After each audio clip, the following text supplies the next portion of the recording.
গ্রীষ্মের হালকা শীতল হাওয়া আর চারিপাশে রঙিন টিউলিপের সমারোহ। আমি যেন স্বপ্নের রাজ্যে এসে পড়েছি। টিউলিপ বাগানের এত সৌন্দর্য দেখলে কে বলবে এটা বাস্তব? প্রতিটা টিউলিপ যেন এক একটি রঙের ঝর্ণা, যেগুলো চোখের সামনে এক মায়াবী দুনিয়া গড়ে তুলেছে। এটা কোনো সাধারণ দিন নয়, এটা এক একটা মুহূর্তে নতুন করে প্রেমে পড়ার দিন।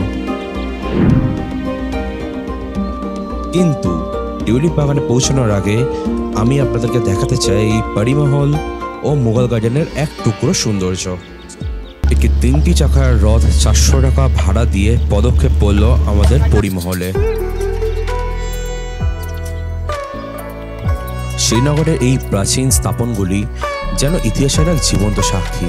পরিমহলের ছায়াঘেরা বাগান, পাহাড়ের গায়ে দাঁড়িয়ে থাকা এই স্থাপনটি যেন আকাশ আর মাটির মিলনের প্রতীক। এখান থেকে ডাল লেকের দৃশ্য যেন স্বর্গীয়। মনে হয় যেন এখান থেকে পৃথিবী আর আকাশ এক হয়ে গেছে। এই পরিমহল থেকে ওইদিকে টিউলিপ গার্ডেনও দেখা যাচ্ছে, ডাল লেক, গলফ কোর্স, 3খানা জায়গা একদম দেখা যাচ্ছে। আর পরিমহলটা একদম রয়েছে পাহাড়ের মাঝখানে, চারিদিক থেকে পাহাড়। আর ঠিক এইখানে এই পরিমহলের একখানা স্টোরি রয়েছে। একটা হচ্ছে এটাকে বলা হয় পরীদের জায়গা। তার কারণ হচ্ছে ইতিহাসে বলা হয় জায়গাটা বানানো হয়েছিল শাহজাহানের দ্বারা, আর শাহজাহান তার বড় ছেলেকে এই জায়গাটা গিফট করে। 1947-এ ইন্ডিপেন্ডেন্সের পর এই জায়গাটার লোকেশনের জন্য এখান থেকে অ্যাস্ট্রোনমি শেখানো হয়। এখন যেখানে দাঁড়িয়েছি এটা হচ্ছে পরিমহলের উপরে যাওয়ার রাস্তা। আর ঠিক আমার পিছনে রয়েছে হচ্ছে ডাল লেক। আর ঠিক এখান থেকে দেখতে পাবেন না, বাট ডাল লেকের ঠিক একটু এইখানে ওখানে রয়েছে আমাদের গলফ কোর্স। চলুন এবার উপরে যাওয়া যাক।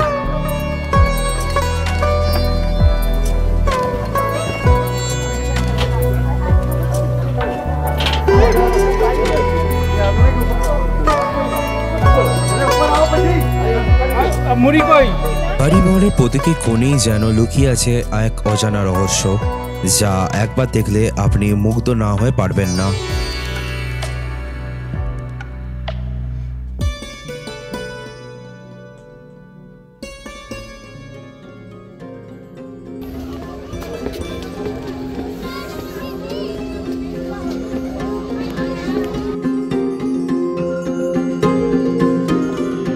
এরপর আমরা চললাম মুঘল গার্ডেনে। মুঘল গার্ডেনের প্রতিটা কোণ যেন মুঘল সম্রাটদের ঐতিহ্যের প্রতিফলন।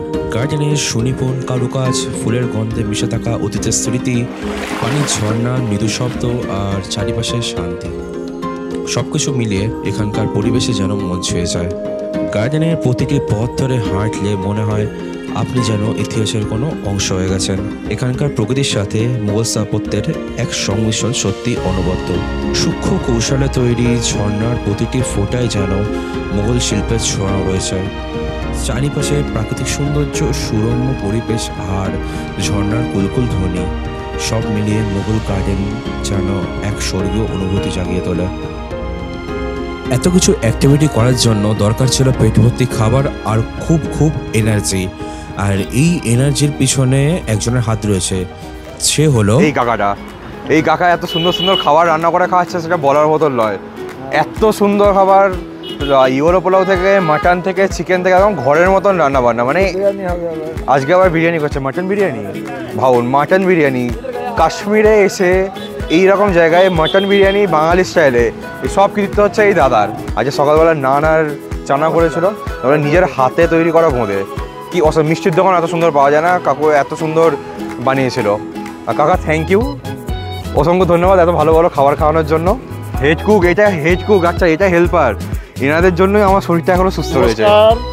সঙ্গে কর্মকার কাশ্মীরে এসেছি, সবাইকে আনন্দ দিচ্ছি, ভালো মন্দ খাওয়াচ্ছি, এটাই আমার প্রাপ্য। এই দাদারা একদম রান্না বান্না নিয়ে একদম আছে, একদম রেডি। একদম বাঙালি খাবারের কোনো অভাব হবে না। কাশ্মীরে আসো, কাশ্মীরে মনে হবে তো ঘুরো, আর খাবার দাবার একদম ঘরের মতন, কোনো রকম কষ্ট হবে না। থ্যাংক ইউ দাদা আমাদের এত ভালো ভালো খাওয়ানোর জন্য।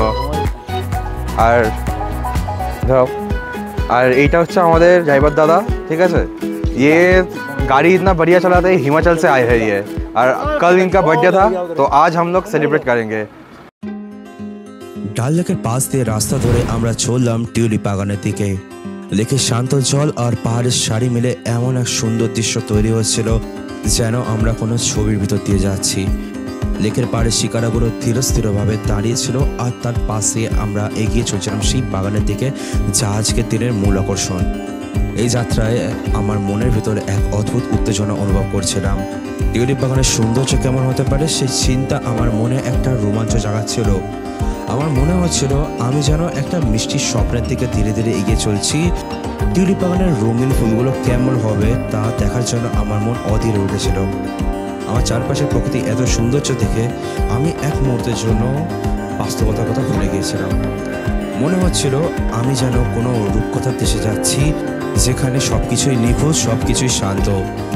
প্রতিটা বাঁকে নতুন নতুন দৃশ্য, পাহাড়ের গা বেয়ে নেমে আসা সবুজ আর লেকের জলে প্রতিফলিত নীল আকাশ, সবকিছু মিলিয়ে যাত্রাটাকে যেন আরও জাদু করে তুলেছিল।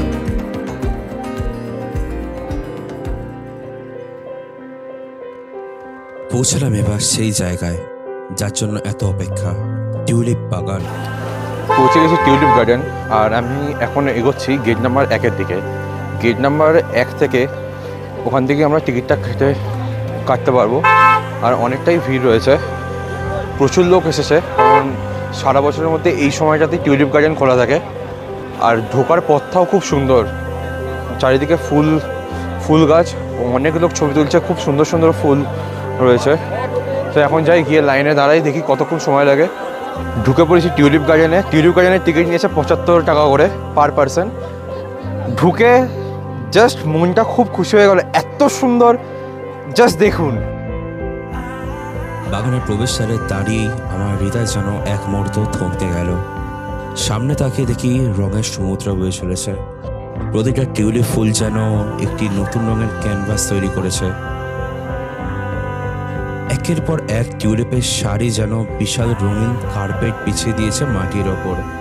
আমি বাগানের ভিতরে পা বাড়ালাম আর সঙ্গে সঙ্গে অনুভব করলাম অপরূপ মায়াবী পরিবেশ। টিউলিপ ফুলের গন্ধে বাতাস ভারী হয়ে উঠেছে, আর প্রতিটা ফুল যেন আমাকে তাদের সৌন্দর্য মোহিত করে ফেলেছে।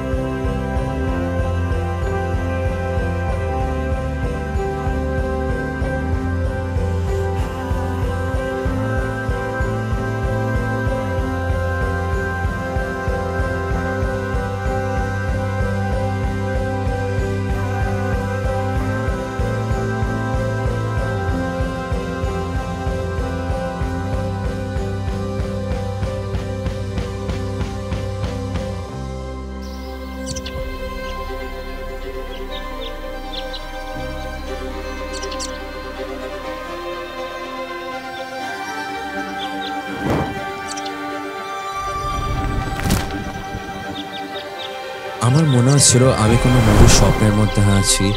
রঙের এই উৎসবের মধ্যে দাঁড়িয়ে আমি যেন নতুন করে জীবনে প্রেমে পড়েছি। প্রতিটা ফুলের স্পর্শে, প্রতিটা রঙের ঝলকে আমি নিজেকে একবারে হারিয়ে ফেলেছিলাম। টিউলিপ বাগানের এই মায়াবী সৌন্দর্য আমাকে এক নতুন দুনিয়ার কাছে নিয়ে গেছে, যেখানে সব কিছুই রঙিন, সব কিছুই সুন্দর। এই মুহূর্তটা আমার জীবনে এক অস্মরণীয় স্মৃতি হয়ে থাকবে। আর আমি জানি যারা এই অভিজ্ঞতা শেয়ার করতে পারেনি তারা অনেক কিছু মিস করেছে। শ্রীনগরের এই টিউলিপ বাগান সত্যি এক আশ্চর্যজনক স্থান, যা আপনাকে অন্যরকম পৃথিবীতে নিয়ে যেতে বাধ্য।